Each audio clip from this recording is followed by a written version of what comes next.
Circles chapter 9 introduction. Friends, इस video में मैं आपको आपके सर्किल चैप्टर का फुल इंट्रोडक्शन आपको अच्छे से एक्सप्लेन करने वाली हूँ। एंड इस इंट्रोडक्शन वीडियो को आई थिंक अगर आप एक अच्छे से समझ लेंगे तो आप अपनी एक्सरसाइज को बहुत अच्छी तरीके से सॉल्व कर पाओगे। आपको देन फिर आई थिंक किसी भी तरीके का डाउट नहीं होने वाला है। तो please just listen carefully and try to understand each and every term and theorem that I am going to explain you in this video, friends. But before starting the introduction video, I would just like to make you familiar with the basic part, with the basic terms of the circle. तो सबसे पहले अपन उसको discuss कर लेते हैं। After then जो आपका NCERT based introduction है, इसको मैं 1 by 1 आपको एक्सप्लेन करूँगी। So see, these are the parts of circle. सबसे पहले हम ले लेते हैं centre. So this point, see as you can see, this is the centre of the circle. Radius, we call this line as the radius of circle, means through the centre of the circle to its one side, one of its periphery. Diameter, this line is the diameter, means from one periphery to other periphery or from one end to the other end and it passes through the center. So this is the diameter of the circle. Next, chord. Now this is chord, means जो chord है वो हमारी centre से पास नहीं होती है। And किसी भी सर्किल में हम कितनी भी फ्रेंड्स कॉर्ड्स ड्रॉ कर सकते हैं। जैसे ये एक कॉर्ड है, हम यहाँ से इस तरीके से भी एक कॉर्ड ड्रॉ कर सकते हैं, यहाँ से। So there are infinite chord in a circle. So this is chord. Next, fifth is sector. See this part, this region is sector and this is as well a sector, but the difference is ये जो छोटा वाला area है उसको हम minor sector कहते हैं और जो बड़ा वाला एरिया बचता है उसको हम मेजर सेक्टर बोलते हैं। तो जो सेक्टर है वो रेडियस एंड सर्किल की आर्क से मिलके बनता है। सो ये हमारा क्या होता है, sector. Segment, see this is minor segment, this is major segment. तो जो हमारा सेगमेंट है वो हमारा कॉर्ड एंड आर्क से मिलके बनता है, but the sector is arc and two radius. So this is the difference between a segment and the sector. Next, semi circle. This is semi circle, means exactly half of circle. Semi circle हमारा circle का exactly half होता है। ये एक तरीके से आप देख सकते हो, हम अगर सर्किल को यहाँ से कट करेंगे तो ये एक तरीके से हमारा वर्टिकल पार्ट निकल के आएगा, ये हमारा हॉरिजॉन्टल पार्ट है। बट उससे कोई फ़र्क नहीं पड़ेगा अगर हमारा सर्किल चाहे हॉरिजॉन्टल हो या फिर हमारा सर्किल वर्टिकल मोड में हो या किसी और फॉर्म में, अगर वो एग्जैक्टली हाफ है हम उसको सेमी सर्किल बोलते हैं। Next, arc. Any portion of circle, circle का कोई भी पोर्शन, जैसे ये आप देख लो, इसको देख लो, या आप किसी भी तरीके का एक सर्किल का पोर्शन ड्रॉ करो, we will call that portion as a arc. So ये हमारे सर्किल के पार्ट्स हैं। आई थिंक फ्रेंड्स आप लोगों को अच्छे से समझ में आ गया होगा and many of you I think would be very familiar about that these terms, but still I think chapter अगर अपन स्टार्ट कर रहे हैं तो हमें हर एक चीज़ को रिकॉल करना ज़रूरी हो जाता है। तो ये हमने अच्छे से समझ लिया, आगे बढ़ते हैं। So this is important fact about circle I am going to explain you. See friends, ये दो सर्किल हैं। अब अगर कोई आपको वर्ड बोले सर्किल, आपके माइंड में क्या इमेज बनेगी? सिंपल है, एक तरीके से इस तरीके का एक circular structure. Okay, so my point is that friends कि ये जो बाउंड्री है, ये जो बाउंड्री है इसी को ही हम सर्किल बोलते हैं। इसके ये जो अंदर का रीजन है हम इसको सर्किल नहीं बोलते हैं। अंदर के रीजन को हम क्या बोलते हैं? Circular region. मीन्स ये बाउंड्री को ही हम सर्किल बोलते हैं और ये जो अंदर का रीजन है इसको हम क्या बोलते हैं? Circular region. सो ये आई थिंक एक बहुत ही इंटरेस्टिंग फैक्ट है जो आपको मालूम होना चाहिए। ऐसे ही अगर हम कोई स्क्वायर देखें, जैसे अगर मैं आपको ये स्क्वायर बताऊं, सी this is a square. So square ये पूरा स्क्वायर नहीं है, सिर्फ ये जो बाउंड्री है, this is we will called it as square. This region we will called it as region, means we will also called it as square region या area of square. So we could call this region as circular region or area of circle, but this boundary is circle, this boundary is square. So ये काफ़ी अच्छा fact है. आगे बढ़ते हैं. Circle, तो ये डेफिनेशन है सर्किल की, डिस्कस कर लेते हैं. Circle is the collection of all points in a plane which are equidistance from a fixed point in the plane. Means circle क्या है? सभी पॉइंट्स का कलेक्शन है जो कि किसी एक फिक्स्ड पॉइंट से इक्विडिस्टेंट पर रहते हैं, और वो फिक्स्ड पॉइंट क्या होता है? हमारा सेंटर. मीन्स अगर हम इसी को देखें तो ये हमारा फिक्स्ड पॉइंट हो गया. इससे ये वाला पॉइंट, या हम ये वाला पॉइंट लें या ये वाला पॉइंट लें, it is these all points are equidistant from the center. So this is the collection of all the points in a plane which is equidistant from a fixed point in a plane. We will call that structure, that figure as circle.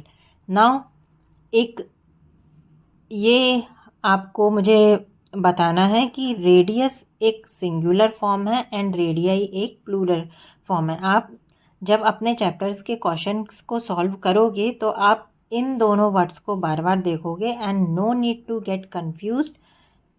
Radius means singular, and जब हम किसी भी 2 circle की radius की बात करेंगे या 3 circle की रेडियस की बात करेंगे, we will use the term radii. So ये हमारा पूरा बेसिक कंप्लीट होता है. अब हम अपने एनसीईआरटी का जो मेन इंट्रोडक्शन वीडियो मैं आपको उस पर लेके चलती हूँ, वो अपन समझ लेते हैं. See angle subtended by a chord at a point. So point center हो गया, ये एक सर्किल है and this is chord. So ये जो होगा ये हमारा क्या, इसको हम क्या बोलेंगे? It is the angle subtended by chord at a point. First of all we will just join the 2 end point of the chord with the centre of the circle. So this is the radius. We will call OA and OB as the radius, and angle AOB we will call as the angle subtended by chord at the point. आगे बढ़ते हैं. ये हमारी theorem है, first theorem है इस chapter की. ये क्या बोलती है हम इसको समझ लेते हैं. Equal chords of circle subtend equal angle at the center. Means अगर हमारी कॉर्ड्स इक्वल हैं तो वो जो एंगल सबटेंड करेंगी वो भी इक्वल होगा. This is what this theorem says. तो फ्रेंड्स ये थ्योरम आपको याद होनी चाहिए, क्योंकि इन थ्योरम को हम एज रीज़न आपके क्वेश्चंस को सॉल्व करने में यूज़ करेंगे. If you don't know these theorems friends, you couldn't able to solve the question nicely. So 1 by 1 इसको आप याद भी करिए, एंड आप आई थिंक 1 बार या 2 बार इस स्टेटमेंट को अच्छे से पढ़ेंगे and then you can use the basic of these theorems in your own words. आपको सिर्फ इसका मतलब पता होना चाहिए एंड आप अपने वर्ड्स को यूज़ करके इन थ्योरम्स को एज रीज़न के फॉर्म में यूज़ कर सकते हो. यहाँ पे इसका प्रूफ भी देख लेते हैं कि किस तरीके से अगर 2 कॉर्ड्स इक्वल हैं तो उनके एंगल भी इक्वल हो जाएंगे. सी ये 2 हमारे ट्राइंगल्स हैं, तो in triangle AOB and triangle COD, AB CD के इक्वल हो जाएगी. These are the equal chords. Second AO हमारा CO के इक्वल हो जाएगा, radius of circle. Again BO हमारा DO के इक्वल हो जाएगा, radius of circle. So we can say that triangle AOB is congruent to triangle COD, and the reason is SSS congruency. As you can see, these all are the sides of 2 triangle.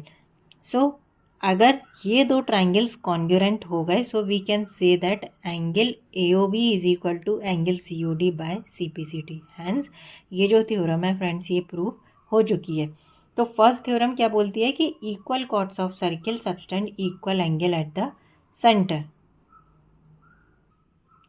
Next theorem number second, if the angle subtended by chord of a circle at the center are equal then the chords are equal, means this is completely converse of the theorem first that we have discussed right now. So ये theorem क्या बोलती है कि अगर angle subtended by chord of a circle at the center are equal, means अगर कोई cord जो centre पर एंगल बना रही है वो दोनों एंगल इक्वल है, then we will call those two chords equal. So this is what second theorem says. Next, perpendicular from the center to a chord. See, AB chord है and O is the center. So this line we will call it as a perpendicular from the center to a chord. कब बोलेंगे? जब ये जो हमारा angle होगा, अगर हम इसको M नाम दें फ्रेंड्स, तो OM अगर 90 है so we will call it as perpendicular from the center to the chord AB। Theorem number third, the line drawn through the centre of a circle to bisect a chord is perpendicular to the chord. Means अगर हम एक line draw करते हैं circle के centre से जो उस cord को बाइसेक्ट करे, वो हमें दे रहे हैं कि वो लाइन कॉर्ड को बाइसेक्ट कर रही है तो वो कॉर्ड के परपेंडिकुलर होगी। परपेंडिकुलर होगी मीन्स ये जो एंगल है ये हमारा 90 डिग्री होगा। This is what theorem number third says. इसका भी हम प्रूफ देख लेते हैं। सी, ये दोनों ट्राइंगल में हमारा AO BO के इक्वल हो गया, रेडियस AM BM के इक्वल हो गया। वाई? बिकॉज हम पहले ही ये थ्योरम हमें प्रोवाइड कर रही है कि हमारी जो लाइन है वो कॉर्ड को बाइसेक्ट कर रही है। So we will call point M is the mid point. OM के इक्वल हो जाएगा, the reason is common. So now we get three things. We can say that triangle AOM is congruent to triangle BOM by SSS congruency rule. अब जैसे ही ये दोनों हमारे congruent होते हैं हम ये बोल सकते हैं कि ये वाला एंगल हमारा इस एंगल के इक्वल होगा CPCT से। अब इन दोनों एंगल का सम 180 होगा। Why? Because they are linear pair. Now what, इसकी जगह हम एंगल AMO लिख सकते हैं because these both are equal, we have proved above.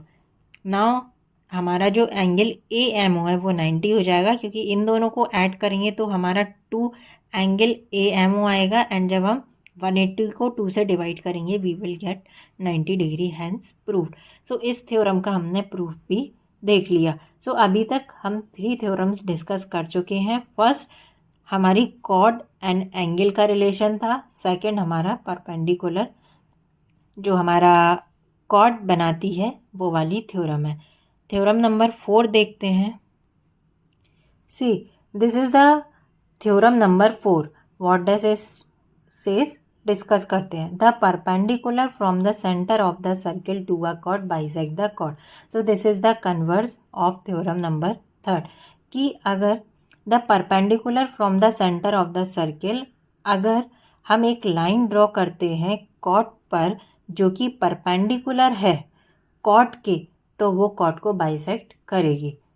Next, equal chords and their distance from the centre. See, ये हमारी एक कॉर्ड है, ठीक है, ये हमारा सेंटर है जिसको हमने P नाम दिया है।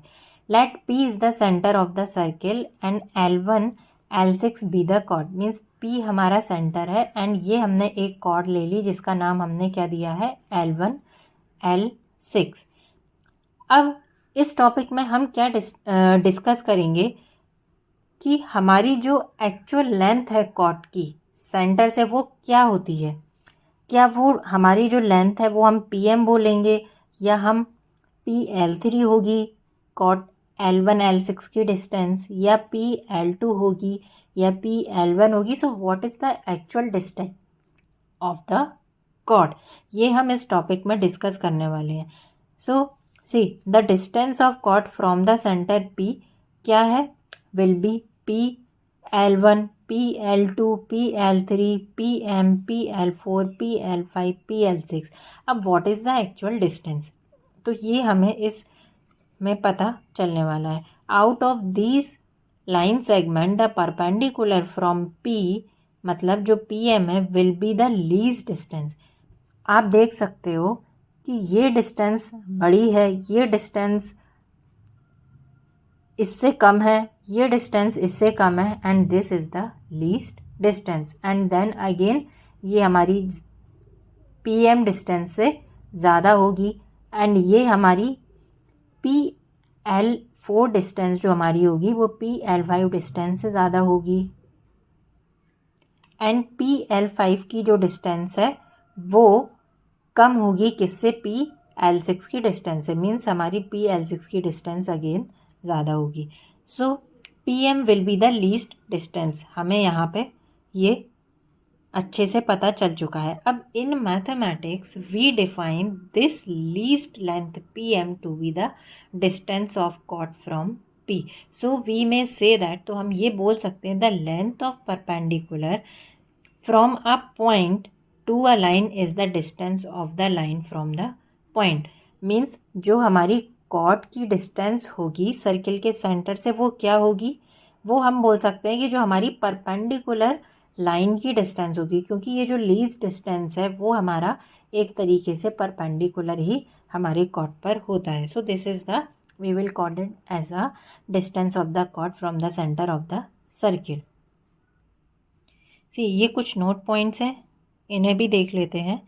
If the point lies on the line, if the point lies on the line, point means this centre. अगर ये सेंटर इस लाइन पर लाई करता है, सेंटर तो फ्रेंड्स इस लाइन पे उठ के आ नहीं जाएगा. ऑब्वियस है, ये जो हमारी कॉर्ड है अगर हम ऐसे ड्रॉ करें, ऐसे ड्रॉ करें, मीन्स अगर हम कॉर्ड को ही ऐसे इस तरीके से ड्रॉ कर दें, means we can say that if the point lie on the line, the distance of the point from the line is 0. तो ऑब्वियस है जो डिस्टेंस होगी हमारी लाइन की पॉइंट से वो क्या हो जाएगी, 0 हो जाएगी. क्यों, क्योंकि सेंटर ही हमारा लाइन से पास हो रहा है. The longest chord of the circle is the diameter and it's distance from the centre is 0. सो ये एक कंसेप्चुअल बेस्ड क्वेश्चन है कि जो हमारी लॉन्गेस्ट कॉर्ड होती है सर्किल से वो हमारी डायामीटर होती है and it passes through the centre of the circle. Next, this is theorem number 5. Equal chords of a circle are equidistant from the center. Means अगर हमारी कॉर्ड्स इक्वल हैं, मीन्स अगर उनकी लेंथ इक्वल है तो उनकी जो डिस्टेंस होगी सेंटर से वो भी कम्प्लीटली इक्वल होगी.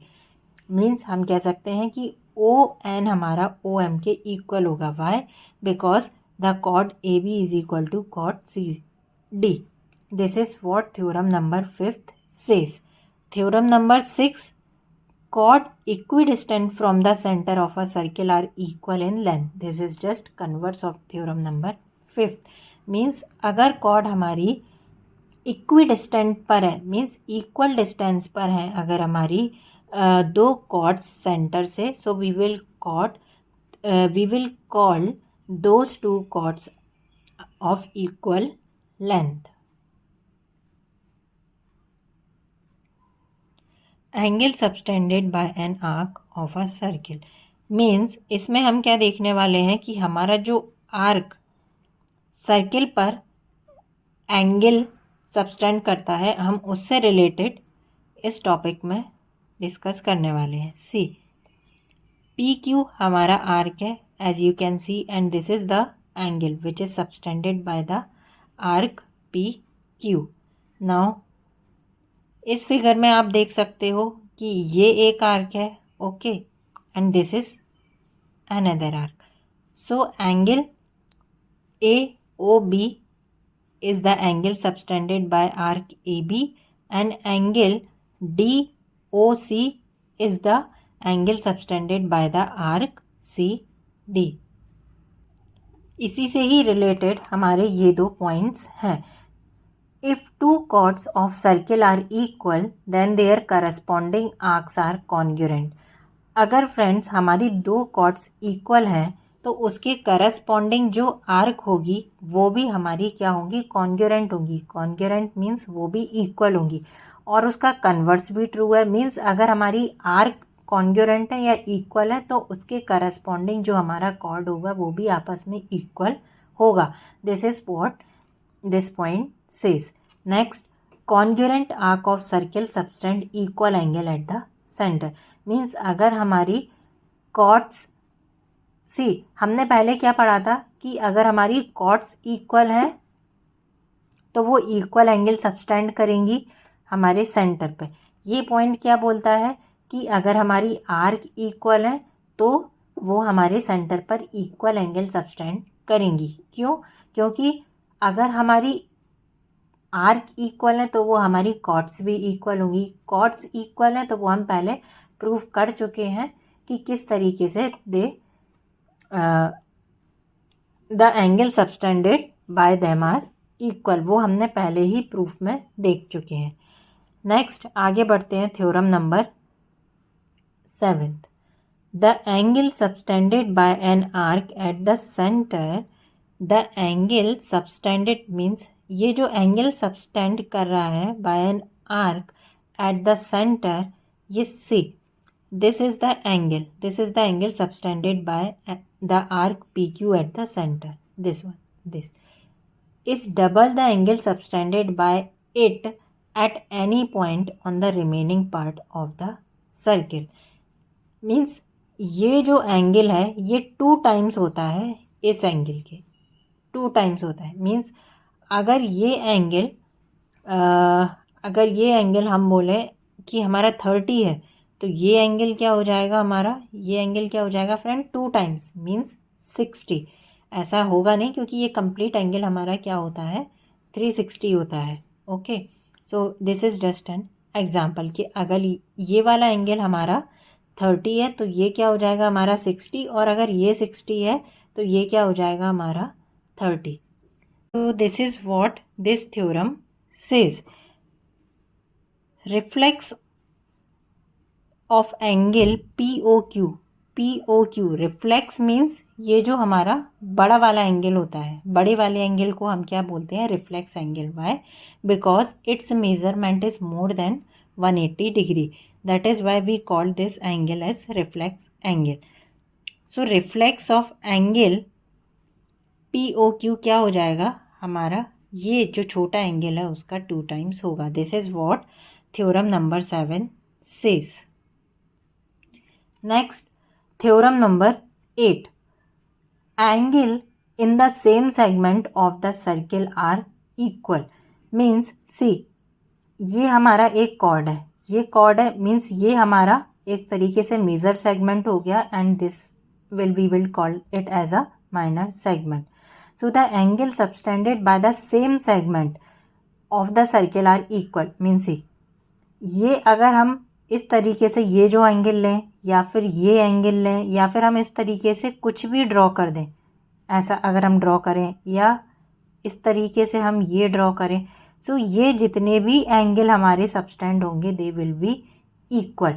This is what theorem number 8 says. Theorem number 9 को डिस्कस कर लेते हैं। If a line segment joining 2 point, if a line segment joining 2 points, 2 points को ज्वाइन कर रही है, subtend equal angle at 2 other point. Means ये 2 दूसरे पॉइंट्स हैं, दीज आर 2 अदर पॉइंट्स, वो इक्वल एंगल सबटेंड कर रही है, lying on the same side of the line. ये वाली लाइन के वो सेम साइड ही लाई कर रहे हैं। Containing the line segment, the 4 point lie on the same circle. तो जितने भी पॉइंट्स हैं वो हमारे सर्किल पर ही लाई करेंगे। This is what this theorem says. Means friends see, ये हमारे 2 पॉइंट्स हैं एंड इन 2 पॉइंट्स को ज्वाइन करके हमने क्या बनाया, chord. We will call this as 1 segment means major segment, and this is the other, or we will call it as a minor segment. So ये दोनों एंगल्स हमारे इक्वल है, means they subtend equal angle eight other side. तो ये एक side हमारा equal angle subtend कर रहा है. तो इन दोनों पॉइंट से जितने भी हम पॉइंट्स बनाएंगे, नो मैटर, अगर हम इस पे यहाँ से बनाते हैं, सी ये हमने ई यहाँ पे लिया तो ये हमारा एक पॉइंट हुआ. ये दूसरा हमने ई सर्किल के बाहर लिया तो ये हमारा एक तरीके से दूसरा पॉइंट हुआ. सो ये थ्योरम ये बोलती है कि अगर ये दोनों एंगल्स इक्वल हैं तो जितने भी पॉइंट्स होंगे कॉर्ड के एक साइड, वो सभी सर्किल की पेरीफेरी पर ही लाई करेंगे, लाई ऑन द सर्किल पर ही.